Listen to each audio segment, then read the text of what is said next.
Thank you. It is such a delight to be among you. I know some of you. I have no idea who others of you are, and so I look forward to rectifying that over the course of the next couple of days.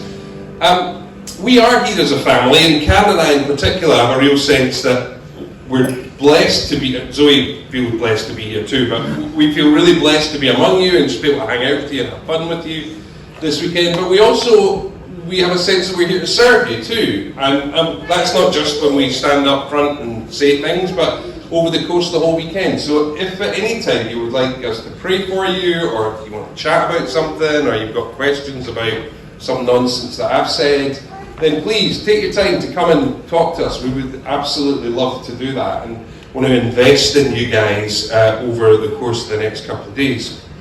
I've been asked to talk about Daniel, and I'm going to talk about that for about 15 minutes tonight, just really quickly. I want to give us a lens that we will all be able to see from, that we can kind of understand.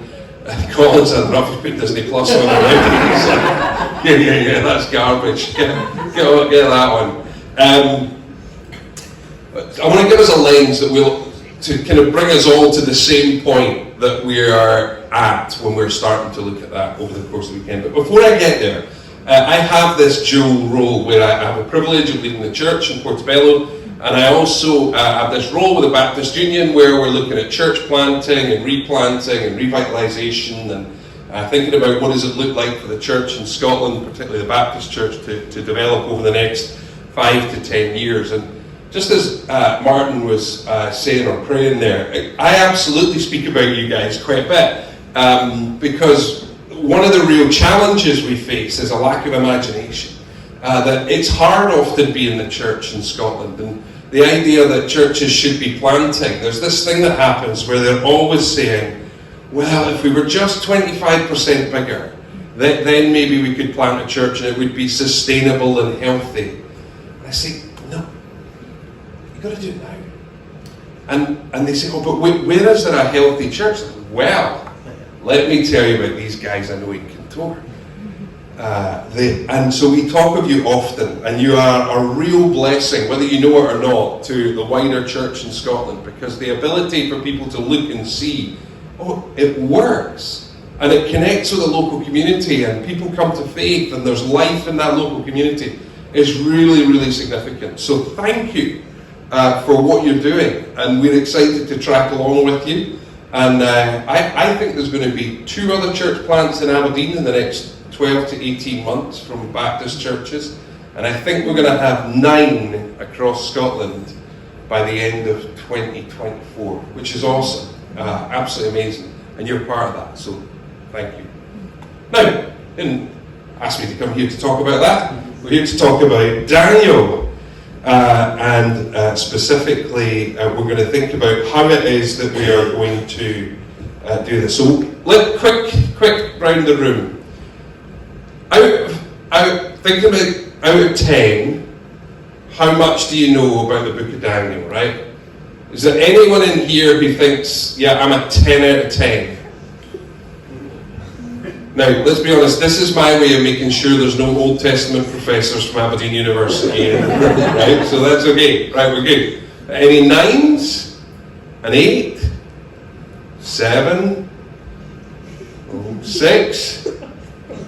Oh, we got a couple of 6 kicks. I realise my wife has been sitting through a series in Daniel in our church for about 6 months. You better be at least a 6. 6. Got a few 6s. 5. 4. 3. 2. You got any 1s in the room? Anybody got a flat out 0 going, I've got no idea what you're talking about? Hey! Good job! Okay. Well, you guys will definitely learn something tonight. Okay. So we're going to start with some simple bits. So I want us to... Oh, look. See, this is the Aberdeen skyline on the bottom of our little bit here. But I tried to get one for Kintore, but nobody's done a Kintore skyline yet. So one day, when the sprawling metropolis of Kintore reaches the internet, it'll be there. But there we go. So, yeah, can we get the next slide? There we go. Oh, look at that. Exciting. So what is this big story So what I want us to do is locate Daniel within the whole of the suite of Scripture. And if you ask me what is the story of Scripture, really quickly, this is what it is. It begins in creation, God makes everything, and he says, it is very good.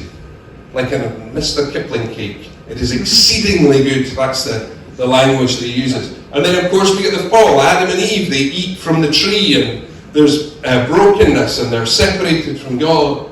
But God doesn't give up then. He says, no, I'm going to redeem you. And he begins that through Israel, through Abraham, and the patriarchs, and the story carries on through the judges, and they take the land, and all of this. And then we get Jesus as the fulfillment of what it is that God is doing in Israel. And then, of course, we get the death and resurrection of Jesus. And then, importantly, the church carries that story on. We get the book of Acts currently. And then the great thing is, one day, God has said it will all be made new again. It will be restored. And so we discover our Daniel story in that redemption piece, somewhere at the back end of the Israel story. So, if we want to get into a little bit more detail, this slide's going to freak you out when you see it. Don't panic. There we go. You can't read a word of that. Oh my God, look at this.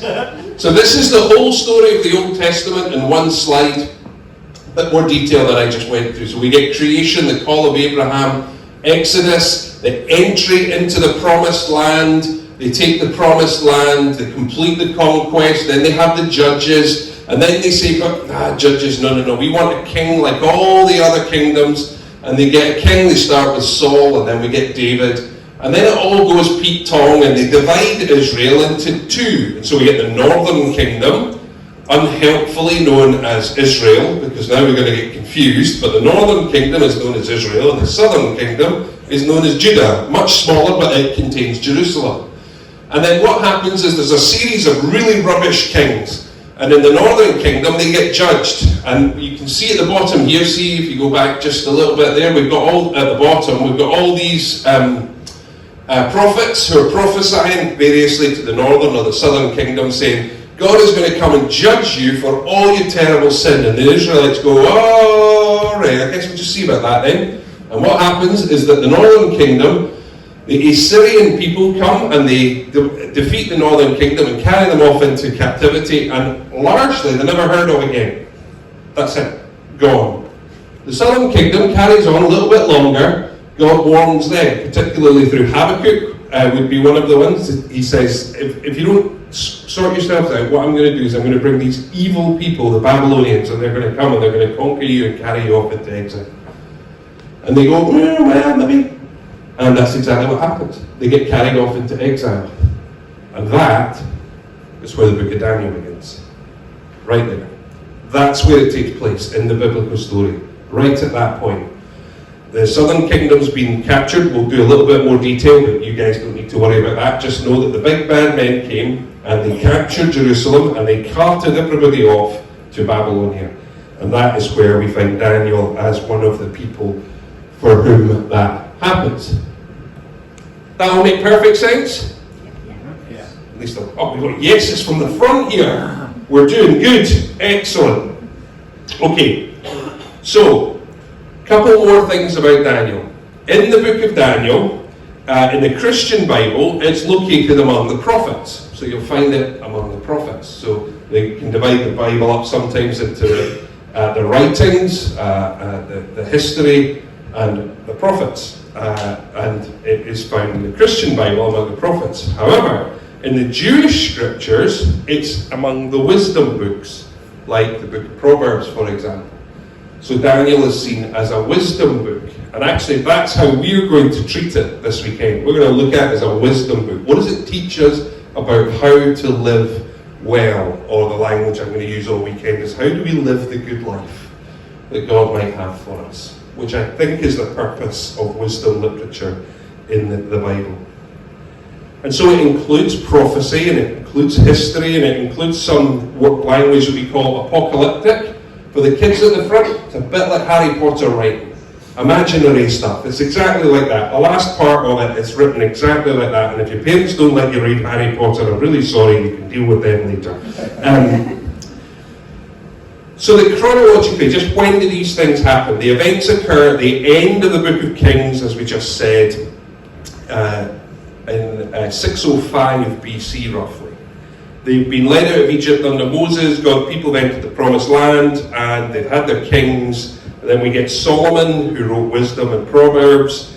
And then sadly, everything goes to pieces. And then the northern kingdom was conquered by Assyria in about 722 BC. And then the southern kingdom was conquered by Babylon in the early 6th century BC.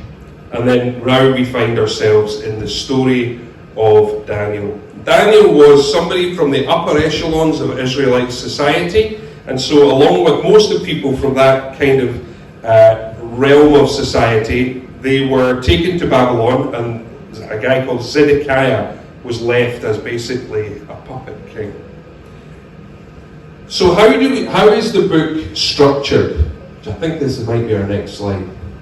Oh no, keep going. That's right. Yeah. How is it structured? Next one down would be great. Because it's really easy for us to think of Daniel. Basically, if I said to you, tell me a story from the book of Daniel. Go back, hike that one too, because that'll give some clues. Tell me a story from the book of Daniel. Does anybody know a story from the book of Daniel? Daniel in the lion's den. Daniel in the lion's den. Well done. Any others? Shadrach, Meshach, and Abednego, and what happens to them? They are saved from a fiery furnace. Excellent. And there's some other things happen. Anybody, any other ones? Saying, a famous saying, if things are about to go badly for you, then the writing's on the wall. There we go. The sharp, the bunch of excellent. So we've got some things like that. And of course, famously, he interprets dreams, doesn't he? We know these things, and that's kind of what goes on. But it's much more in the book than just these stories of these kind of fun bits that are, in some ways, often Sunday school stories, and they're stripped out and left as they are. So if we go down to the next slide, we got two possible structures for the book of Daniel, okay? So the first is this one, where we look at it and we go chapters 1 to 6 are stories of Daniel and his friends Shadrach, Meshach, and Abednego. And we see those stories. And then chapters 7 through 12, these are Daniel's dreams or visions. And that's a simple, straightforward structure that we can look at. And to some extent, we're going to follow that this weekend. However, if we were to be doing a really in-depth Bible study and to be digging into it, then actually this is a better way to understand the book of Daniel. Chapter 1 stands on its own. Chapters 2 through 7 stand on their own, and then 8 to 12 stand on their own. And one of the ways we know that, chapter 1 is written in Hebrew. Chapters 2 through 7, very strangely for the Old Testament, are written in Aramaic, which is an ancient Near Eastern language related to Hebrew, but not the same as Hebrew. And then chapters 8 to 12 are written in Hebrew. So that language shift tells us there's something going on here. And if we think about those middle chapters, then we get a pairing of them. So chapter 2 is paired with chapter 7. Chapter 3 is paired with chapter 6, and chapters 4 and 5 are paired together. And if you want to know more about that, the best thing to do is go and watch the Bible Project video, which is, I'm sure, does everyone know about the Bible Project? Yes, everybody. You're a good Bible church. I knew you would know about the Bible Project. But I have also printed off, for those of you who like paper, the little handouts from the Bible Project on the book of Daniel, and you can take those away, and they model out this structure of Daniel, and I think it is probably the best one if you want to look at the whole book over that period of time. I will leave these at the front. You can come and get them. If you want a digital one, you can either, of course, go to the Bible Project, download it yourself, or I can send it to you if you want. You can come and talk to me about it. But that's kind of our structure. We are going to focus on chapters 1 through 6 this weekend. We're going to be thinking about the the wisdom part that we see from Daniel and his friends' lives, and asking how then will we live? And that is really the question I want us to think about. And so in chapter 1, we're going to get the kind of beginning part of the story. We'll look at this tomorrow morning. And in that, we see that Daniel is faithful with small things. In chapter 2, Daniel interprets a vision or a dream that is had by the king. And in that, we're going to see that Daniel is faithful with his calling. Okay? The interpretation of the dream is amazing, but what he does in that space is lean into living out the gift that we're told he has in chapter 1. In chapter 3, this is where we see Shadrach, Meshach, and Abednego in the fiery furnace. We're going to see there that they are faithful to a faithful God.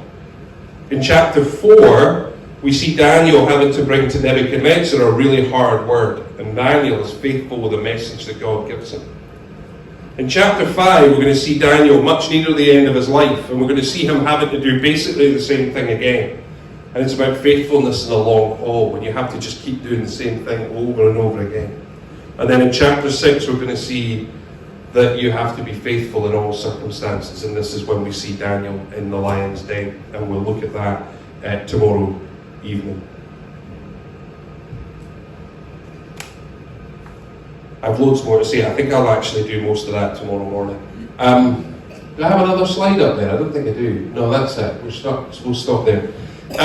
What I want us to remember from this, because I've just bombarded you with loads of information, and if you were a 2, you now might be a 2.5, because you're never going to remember anything I said, but we'll keep coming back to this. What I'm just trying to do tonight is say, this is where it exists in the story of God's people. Hopefully that makes some sense to you now. We carried off into exile. We'll talk about exile tomorrow morning. And also that the structure of it is that we're going to look at the wisdom books. So if you came here thinking that you were going to understand all these mad apocalyptic chapters at the end, I really felt the Lord telling me not to speak of it. No, I didn't. They're really complicated.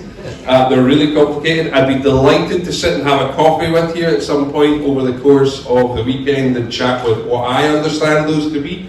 But we have to hold them very lightly, I think.